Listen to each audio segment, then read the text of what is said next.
السلام علیکم بچوں، ہمارا باب سوم چل رہا تھا، تو باب سوم سے آج ہمارا سبق نمبر 7 شروع ہو رہا ہے، جس کا نام ہے عدل و احسان۔ تو اس عدل و احسان سبق کو پڑھنے سے پہلے آپ کو کچھ معلومات دینا چاہتا ہوں جو اسی سبق سے متعلق ہیں۔ تو میں آپ کو بتانا یہ چاہتا ہوں کہ عدل، احسان اور ظلم، ان کا آپس میں کیا فرق ہے۔ ظلم کا ذکر بھی اسی سبق میں موجود ہے، تو ان تین چیزوں کا آپس میں فرق وہ آپ کو کلیئر ہونا چاہیے۔ تو سب سے پہلے میں آپ کو ایک مثال کے ذریعے سے تینوں چیزیں سمجھاتا ہوں کہ عدل کیا ہے، احسان کیا ہے اور ظلم کیا ہے۔ یہ اسی ایک مثال سے آپ کو سب کچھ سمجھ آ جائے گا۔ تو بچوں، اگر کوئی بندہ کسی مزدور کے پاس جاتا ہے اور اس کو یہ بولتا ہے کہ میں نے یہ کام کروانا ہے، اتنا کام ہے اور یہ آج کے دن کرنا ہے، اگر آپ میرا آج کے دن یہ کام کر دو گے تو میں آپ کو 500 روپیہ آج کے دن کی مزدوری دوں گا۔ تو وہ مزدور اس کے ساتھ چلا جاتا ہے۔ مزدور ایک دن میں اس کا کام نپٹا دیتا ہے، مکمل کر دیتا ہے۔ تو شام کے وقت اگر وہ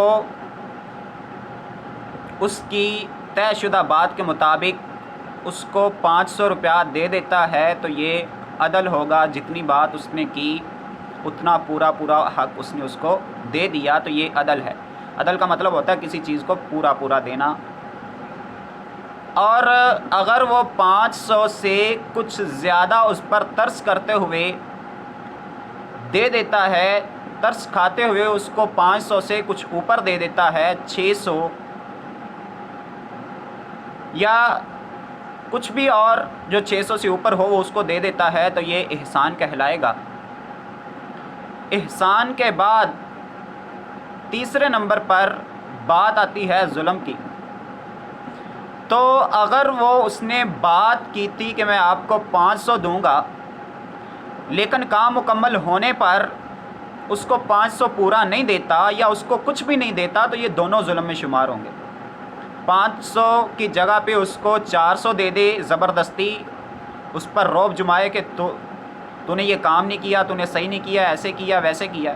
اگر اس کو پوری مزدوری جتنی اس سے بات کی تھی، اگر وہ پوری مزدوری اس کو نہیں دیتا تو یہ اس کے ساتھ ظلم ہوگا۔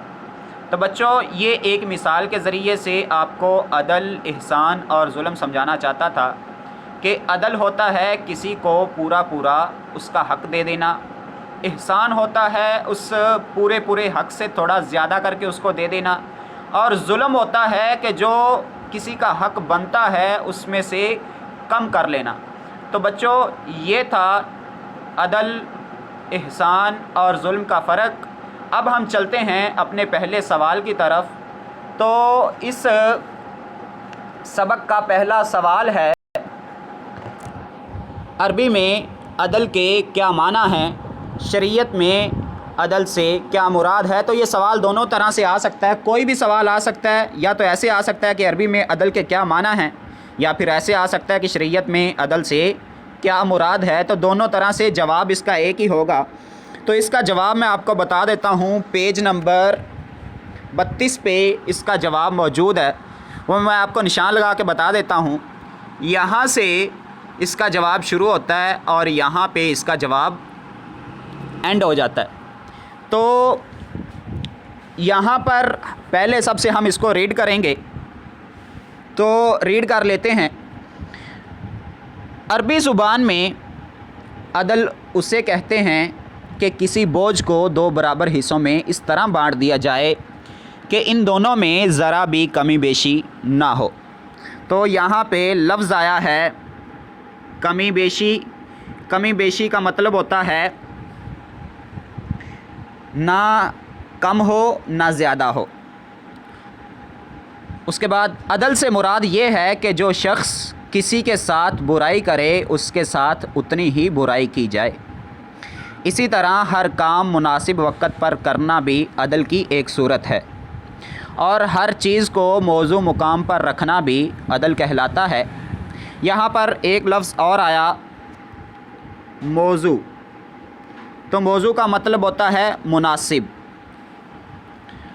اس کے بعد عدل کی ضد ظلم ہے۔ ضد کا مطلب ہوتا ہے مخالف، جس کے معنی ہے کسی شخص کی حق تلفی کرنا یا اس کے ساتھ زیادتی کرنا، اس کی برائی کے مقابلے میں زیادہ برائی کرنا، یا کسی کام کو غیر مناسب وقت پر کرنا، یا کسی چیز کو غیر موضوع مقام پر رکھنا۔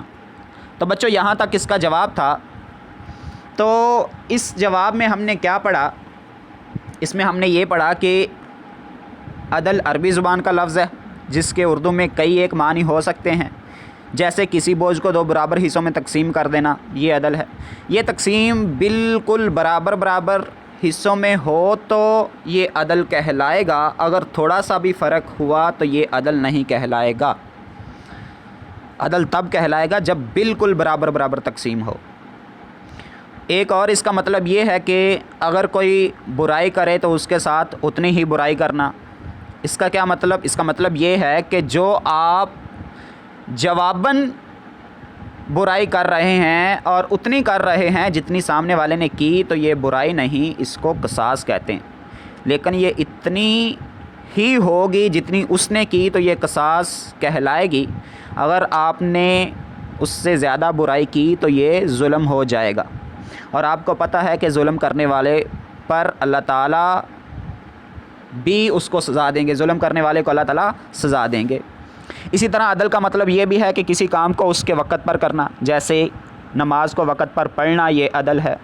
ہوم ورک کو وقت پر کرنا، یہ بھی عدل ہے۔ اسی طرح دوسرے تمام کام ان کو وقت پر کرنا، یہ عدل کہلاتا ہے۔ اسی طرح ہر چیز کو موضوع جگہ پر رکھنا بھی عدل ہے، یہ بھی آپ نے پڑھا۔ اس کا مطلب یہ ہے کہ ہر چیز کو اس کی جگہ پر رکھنا ہے، مطلب مناسب جگہ پر رکھنا۔ آپ کو پتہ ہی ہے کہ ہر چیز کی ایک جگہ ہوتی ہے، جیسے قرآن پاک اونچی جگہ پر رکھا جاتا ہے، تو قرآن پاک کو اونچی جگہ پر رکھنا ہی عدل ہوگا۔ اسی طرح ڈیکوریشن کی ہر چیز کو اس کی جگہ پر رکھنا عدل ہے، اور ہر چیز کو اس کی مناسب جگہ پر رکھ کر عدل کیا جائے تو وہ چیزیں اچھی بھی لگتی ہیں، اچھی دکھائی دیتی ہیں۔ اگر ان کو مناسب جگہ پر رکھ کر عدل نہ کیا جائے بلکہ وہ بکھری پڑی رہیں تو بجائے اس کے کہ وہ خوبصورت لگیں وہ بدنما دکھائی دیتی ہیں۔ اسی طرح سب چیزوں کا معاملہ ہے کہ ہر چیز کی اس کی مناسب جگہ ہے، اگر ان کو ان کی مناسب جگہ پر رکھ کر عدل کیا جائے تو وہ اچھی لگے گی، ورنہ وہ بری لگیں گی، اور ویسے بھی یہ ظلم میں شمار ہو جائے گا۔ پھر آپ نے پڑھا کہ ظلم عدل کی ضد ہے۔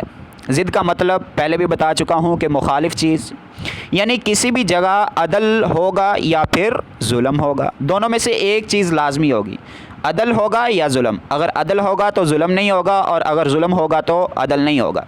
جیسے کسی شخص کی حق تلفی، یعنی کسی کا حق مارنا، یہ ظلم ہے۔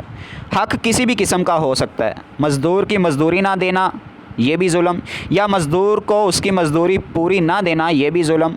وہ حق بہن یا بیٹی کی وراثت کی صورت میں بھی ہو سکتا ہے، اور اس کے علاوہ وہ کسی بھی صورت میں کسی کا حق ہو سکتا ہے۔ اگر پورا دے دیا تو عدل، اگر نہ دیا تو ظلم ہوگا، اور ظلم کی سزا ہر صورت ملے گی۔ کسی کے ساتھ زیادتی کرنا بھی ظلم ہے۔ مثلا اگر